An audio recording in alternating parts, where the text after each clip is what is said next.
everyone, it's Shanezi. Welcome back to my channel Nezzle and to another video. In today's video, my brother will be joining me for a very special Nezzle Talk, and he will be answering some questions that he's regularly asked by tourists when he does his island tours with them.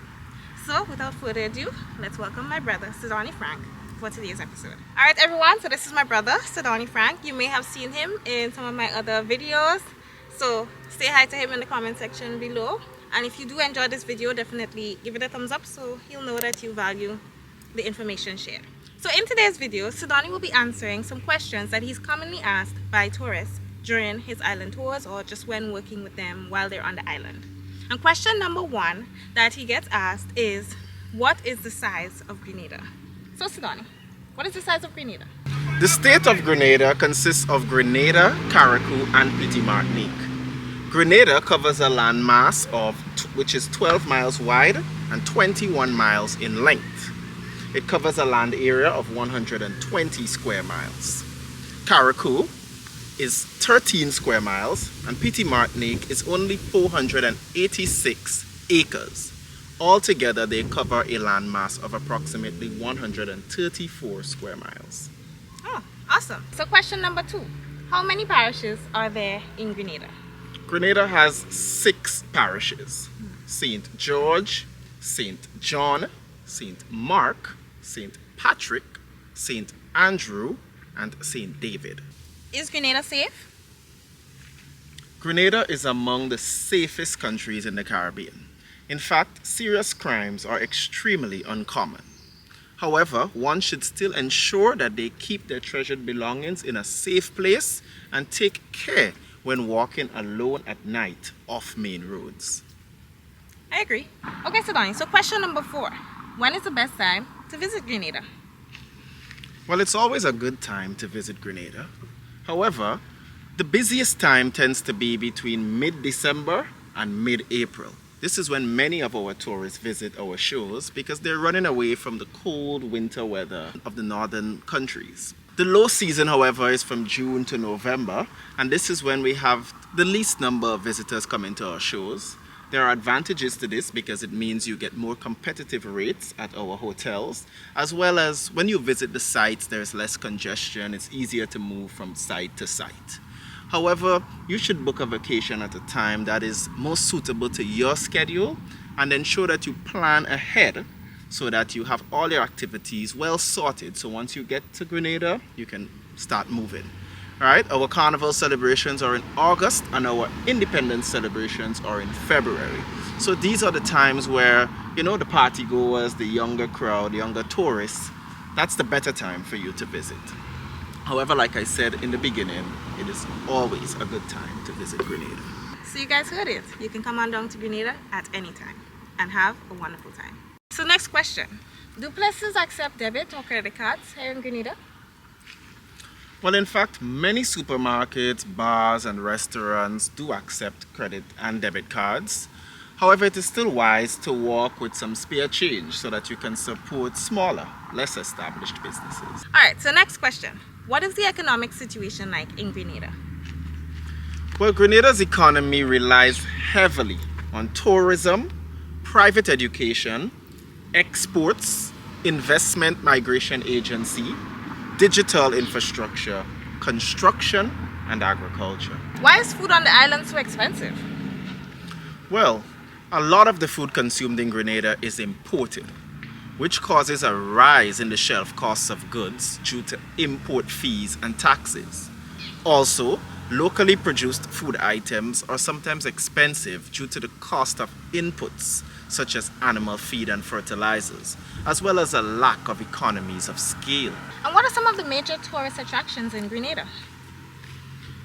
Well, Grenada is beautiful throughout. However, the major tourist attractions in Grenada include, but are not limited to, Grand Anse Beach, Annandale Waterfalls, Fort Frederick and Fort George, Grand Etang Lake, Laura's Herb and Spice Garden, and our world-famous underwater sculpture park, the first of its kind.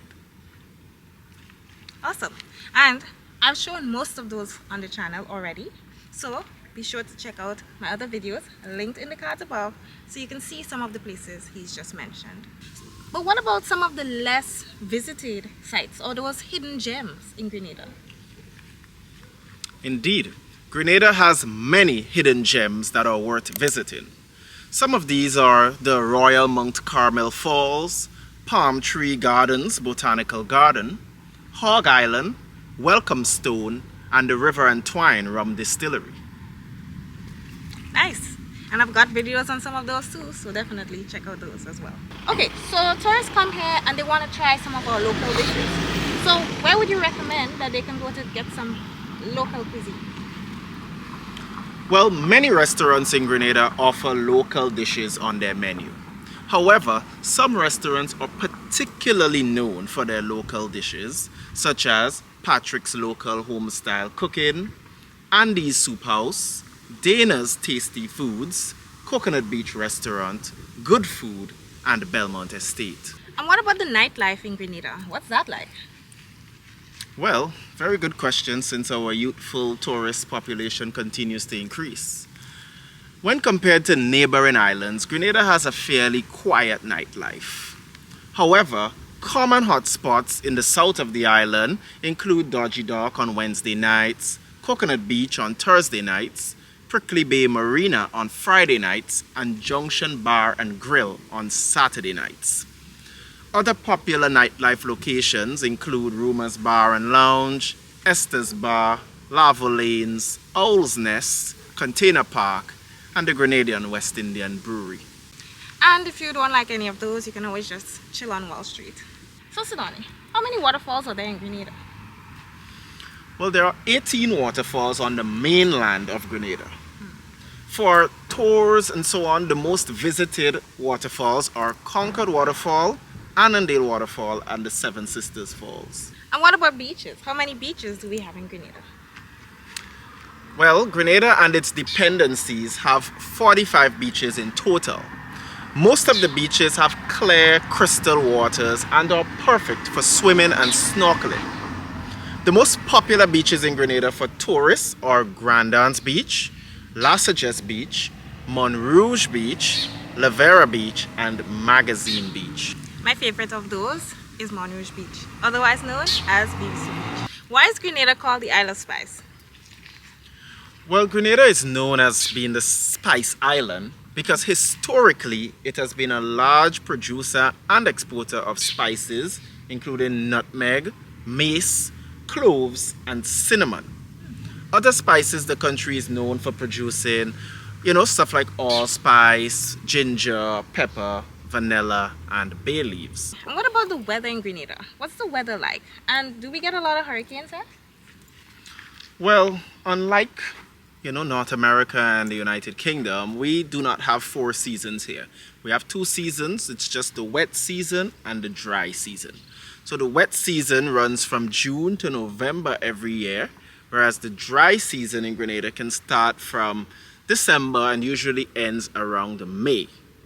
The months of February, March, and April, however, are the driest, and therefore that's the best time for you to book that well-deserved beach vacation because you don't have to worry about any sudden rainfall. Right? As it relates to hurricanes though, Grenada is located on the southern edge of the hurricane belt, and therefore the island is rarely affected by the storms and hurricanes that pass through the region, between July to November. However, Carriacou and the northern part of Grenada, as well as Petite Martinique, were all severely impacted by Hurricane Beryl on July 1st. Prior to that, however, our last hurricane was Hurricane Emily, which took place on July 14th, 2005. Okay, and what about our rum? We know we have some really awesome rums here in Grenada, but they can be really strong. So how is Grenadian rum made and why is it so strong? Well, historically speaking, right, Grenadian rum is produced from locally grown sugarcane. It is a traditional craft that has been passed down through generations. Right, the process starts with crushing the sugarcane to extract the juice. The juice is then fermented in an open air tank using yeast, which converts the sugar in the juice into alcohol. The fermented juice is then distilled in copper pot stills to produce a clear spirit. Afterwards, agitation and blending of the spirits occurs. For some rum varieties, the spirits are aged in oak barrels for many years. The longer the rum is aged, the more diverse its flavors become. Grenadian rum is very strong due to the complex distillation process, thus resulting in rums as strong as 75% alcohol by volume, such as our Rivers and our Clark's Court pure white rum. However, Grenadian rum has shifted more towards molasses recently, and so there's less sugarcane usage. However, the alcohol by volume continues to be quite strong, hence the reason why it burns the chests of so many visitors. Let me know in the comments below, have you tried Grenadian rum and what is your favorite? My personal favorite is Rivers rum, but let me know what's yours. Leave it below.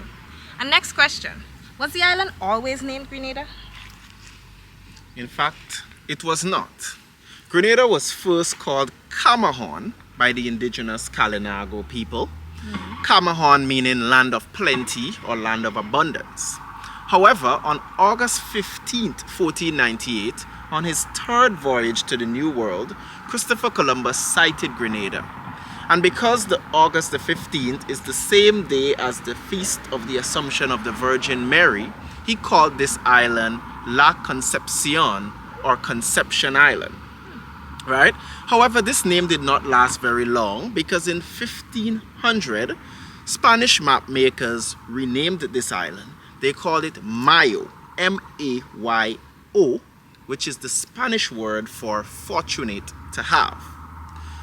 Sadly, however, this name never caught on in use and was soon replaced in 1523 when some Spanish sailors saw Grenada and they thought that for whatever reason it reminded them of Granada, which is a city in Andalusia in Spain. And so they changed the name from Mayo to Grenada. Grenada with an A and not an E. Right? And the island it remained as Grenada from 1523 all the way until 1650, after the French had successfully wrestled this island out of the hands of the indigenous people. The French called this island La Grenade, right? So it was just a slight change. And this name lasted from 1650 all the way till 1763, after the Treaty of Paris, when this island was renamed to Grenada, which is the name that is still used till this day.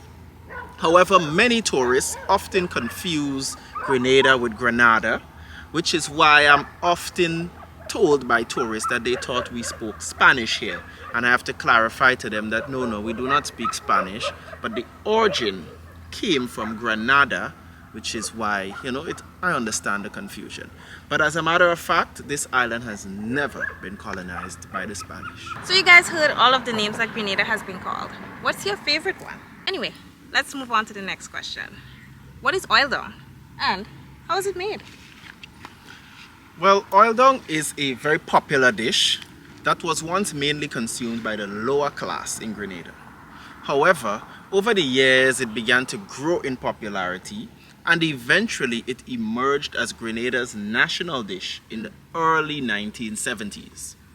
The main ingredients in oil dung are breadfruit, provisions like green bananas, dashins, tania, yams, blago. Also in oil dung there's callaloo leaves, salt beef, salt pork and pigtails. This combination is cooked up together in coconut milk, which is the defining ingredient of oil dung, and of course dumplings. Alright, persons can feel free to add other things, your turmeric, your spices and chicken wings, other things that you think might add that little oomph to your oil dung, right? But that is the standard original way to prepare oil dung. Alright, the dish got its name from the fact that the ingredients are allowed to boil down, which leaves a tasty oily residue over the vegetables, which comes from the coconut milk. Nice. And if you guys want to see how it's made, I have a full video showing you guys exactly how we make oil dung. And it's my best video yet, you guys have been loving it. So if you haven't yet seen it, or you just want to watch it again, I'll link it above for you. So Sony, if somebody comes to Grenada and they want to do an island tour with you, what can they expect? What does it entail? Very good question. So the sites visited during island tours can vary greatly depending on the tour operator as well as the interests of the client. Alright, here at Edwin Frank Tours, we specialize in half-day tours as well as full-day tours. Our half-day tours feature stops at sites such as the Vegetable Craft and Spice Market, House of Chocolate Museum, Bolio Nutmeg Museum, Annandale Waterfall, Laura Herb and Spice Garden, and Fort Frederick. Full-day tours feature stops at the Concord Waterfalls, Victoria Nutmeg Museum, Diamond Chocolate Factory, Belmont Estate, Leapers Hill, River and Twine Rum Distillery, and Grenada Forest Reserve.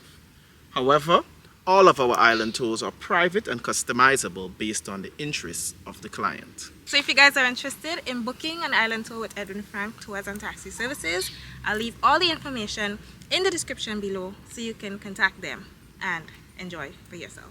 And our last question for today is, when did Grenada become an independent nation? So on February 7, 1974, we ended over 200 years of British colonial rule.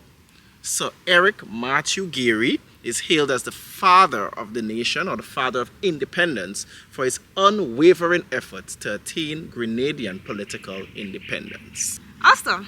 So thank you so much, Sudani, for answering those questions that you get commonly asked when you do your island tours. You're most welcome. If there are any questions that he didn't answer, or that I didn't ask, and you want to know the answers to them, leave them in the comment section below, and I will answer them for you. And if I don't know the answer, I'll ask him and then I'll answer them for you. But I hope you enjoyed today's video. If you did, of course, leave a thumbs up. Let us know that you enjoyed it. Leave a comment. I gave you lots of prompts, but if you didn't want to comment on any of those, you can just comment and tell Sudani hi. And of course, if you have not yet subscribed to this awesome channel and joined the Nezzle Fam, then this is an excellent time to do so. So hit the subscribe button, and while you're at it, hit the bell right next to it so you'll always be notified when I post a new video. So thanks for watching, and I'll catch you in my next video. Bye! Take care. Maybe if I change the way I love